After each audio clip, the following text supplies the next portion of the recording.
runner-up, Bombs draws for your lead. Dugo, Anak, Papato. Moving up to take second, Be Cool is racing in third.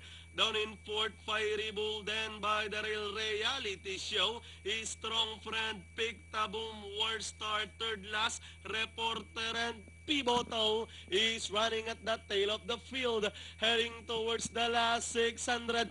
Bombs leading the field. Dugo, Anak, Papato now moving up on the outside and racing in third. Be Cool moving up is Reality Show. Fiery Bull, War Star is on the outside as the action swing for home. Bombs still leading the field. Dugo, Anak, Papato. Be Cool moving up by the rail and Reality Show in between runners with 100 to go. Be Cool, Reality Show is on the outside. Be Cool, Reality Show, and finally Be Cool, Reality Show. Close between Fiery Bull and Bombs. Then comes Reporter, Strong Friend, and Dugo, Anak, Papato.